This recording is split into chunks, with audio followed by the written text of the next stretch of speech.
Trading can be difficult right at the beginning of a new FIFA, but so far on this channel, I've shown you how to really get things going right at the beginning with a bronze trading method and a bulk bidding method, both of which can be used the second you start getting coins into your account. And these methods will be available all year round, just like they have been available throughout the whole of every other year in previous FIFAs. But once you start getting more coins into your account, you want to start moving to some bigger trading methods that can give you even more. This is exactly what we're going through in today's video. Before I do get into the video, if you enjoy the content here and want to see a bit more from me, then make sure you hit that subscribe button and that notification bell. We're uploading FIFA videos every single week, giving you the latest tips so that you can get more out of your ultimate team. If you want to see a bit more content from me where I am playing the latest games, streaming 3 days per week, then there is a link in the description down below which will take you over to the second YouTube channel. Getting back into the video. For this video, I recommend having at least 10,000 coins. If you have more coins, it works a bit better because you can make more trades, which will give you even more. But that's true to all trading methods. I've been using this method already for some time in FIFA 22, and it seems to be just getting better and better as more players are starting to build their teams. This is another method that should be available all year round, but I do not recommend using the exact players that I'm talking about in this video, but I will show you a way in which you can find all the players that you'll need. So, as a brief overview of the method, we're going to be looking at players out of their default position. If you didn't know, all players are linked to their most played position in real life. If you pack that player in Ultimate Team, they will have that default position and can't be anything else. If you want a player out of their position, you need to apply a position modifier. Position modifiers can cost coins, so the new position change player will be more expensive than the default position no matter the player. The reason this method has come a thing is because a lot of players who play foot actually forget this. They'll convert a player to a position that they need for their team, and once they sell them later, they'll sell them for the price that they originally bought them for, not taking into consideration that they've applied a position modifier which has added an extra couple thousand coins on top. It's ridiculous the amount of players that forget this, but as traders we can take advantage of this. The first thing that we need to do is find a list of players in their default positions. The best way to do this is to use a FIFA database, either being FootWiz or FootBin. On either of these sites, you can search for rare gold players in the Premier League, Liga 1, Serie A, Bundesliga, La Liga, and then just select whatever position you want. The position can be anything. You can look at strikers, cams, right mids, left mids, it really doesn't matter. Of course, you can't use goalkeepers or centre backs because they can't be moved out of that position.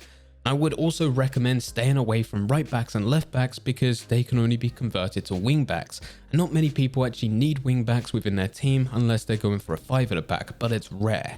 For this video, I'm going to be focusing on centre defensive mids. So for my search on FootWiz, I have selected Rare Gold, Premier League, Liga 1, Serie A, Bundesliga and La Liga, and then selected the position to CDM. This has given me all the centre defensive mid players within the top 5 major leagues. Now you have a list of players in a specific position from the top 5 major leagues. You can now go through that list on the transfer market in Foot. You could type the player's name in to find that exact player, but we're not just going to search. There is something else that we need to do. If we was just to search this player, well, we're going to get a list of every single one of that specific player, and it's most likely going to be their default position. We're actually going to go over to the position and we're going to change that to something which still represents that player. So for all the centre defensive mids that I have in this list, I'm actually going to be looking for them as centre mids. The CDM to centre mid position modifier can cost a few thousand coins, so any players in centre mid that's been converted from a CDM should be a couple thousand coins more. If you decide that you're going to look at left mids as the default position on FootWiz, and then on FIFA you can look for left forwards or left wings. If you're looking at strikers as the default position, you can look at centre forwards or cams. Pretty much you want to look for any other position for that player except the default position that they start in. When you search, there will be a few players listed, but not so much as what you would have within their default position, but this is good for us. There will only be a couple pages and we can very easily compare them, and you're looking for one of two things. The first thing is the buy nows. When you search a player out of their default position, there will only be a few pages worth, making it very easy to compare prices. If you find the lowest buy now is considerably lower compared to the second lowest buy now, you could buy the lowest and relist it slightly higher. For example, I was going through my list of players and eventually had to search for McTominay. There was only 2 cards on the market when I searched for him in a center mid position, one listed at 2,200 coins and the second listed at 850 coins. I immediately bought the one at 850 and listed it at 2k. It's still the cheapest on the market, but I'm very easily going to be able to double my coins when someone buys that card. And you'll stumble across these deals all the time. There'll be other players that you'll need to put more coins into.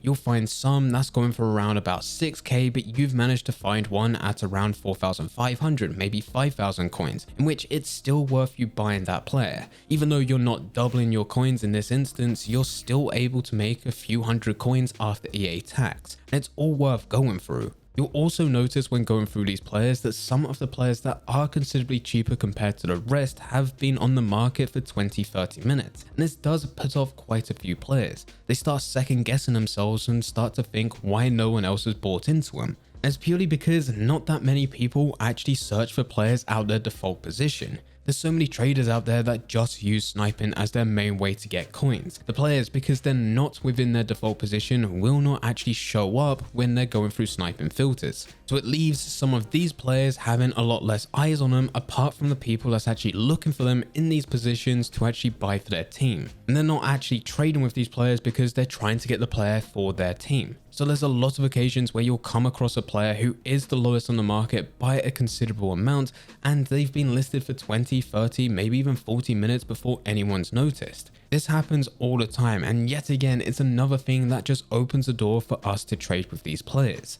Now, the second thing that you want to look out for when you're going across is for you to look out for the bids which are lower compared to the lowest buy now. If you search for a player and their lowest buy now is around 4,000 coins, and unfortunately there's none that's actually listed any lower than that for you to get an immediate buy now, but there is some on bids which are around 2,000 coins, add all the ones that are considerably lower which can give you profit and add them to your watch list. They may be expiring in the next couple of minutes, or they may be expiring in an hour from now, but just add every single player that you think can make you profit.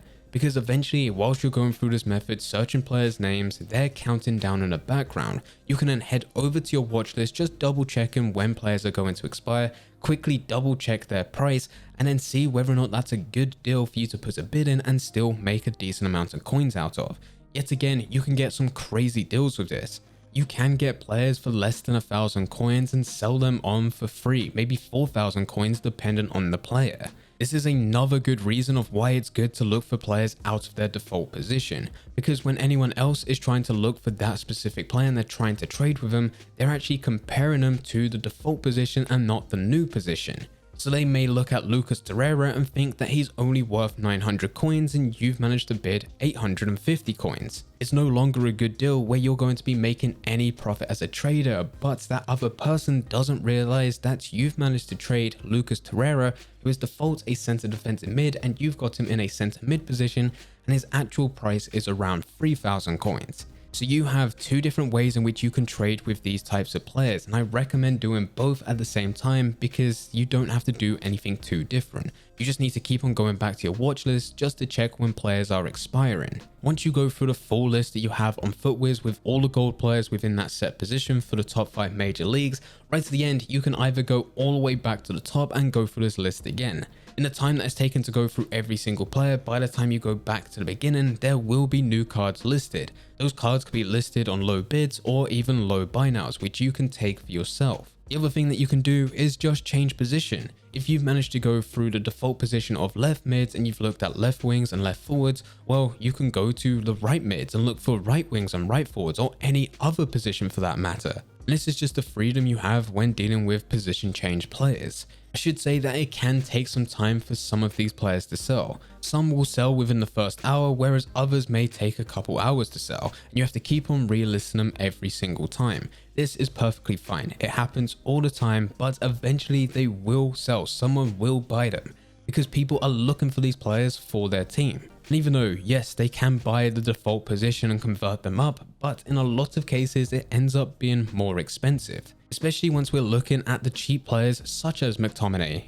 McTominay is going for 2,000 coins in a centre mid position, but a CDM to centre mid position change is going to cost you more than that. Not to mention that you'll also have to buy the player for at least 650 coins. It just starts to get very expensive. So whilst we're trading with these players, even though we're not putting up the risk of adding position modifiers to them, we're still trading with players that have had position modifiers already added. And as we're able to get them so cheap, we can undercut the market. So if a player doesn't sell straight away, do not panic, just keep on relisting.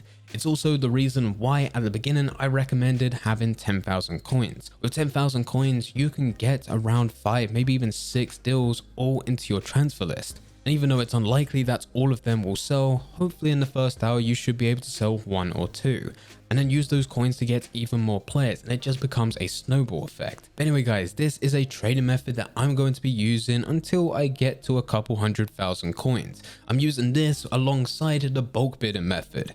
I will spend about 30 minutes to an hour going through this position change method, trying to get as many players into my watch list, trying to bid on them, trying to buy them, and then send them all to my transfer list. As soon as I'm done, I'm spending 2 or 3 minutes trying to find a player which is suitable for bulk bidding, and I'm bidding on about 50 cards of those so they're all on my watch list. After about 20 or 30 minutes, I'll come back to my console to check. Hopefully all of those players have expired where I managed to win 20 to 30. I'll list them and then go back through this whole cycle again. Spend another 30 minutes looking for players out the default position, maybe using a different position this time, and then bulk bidding on a completely different player. If you do have any questions about anything that we talked about in this video, then please feel free to leave them in the comment section down below.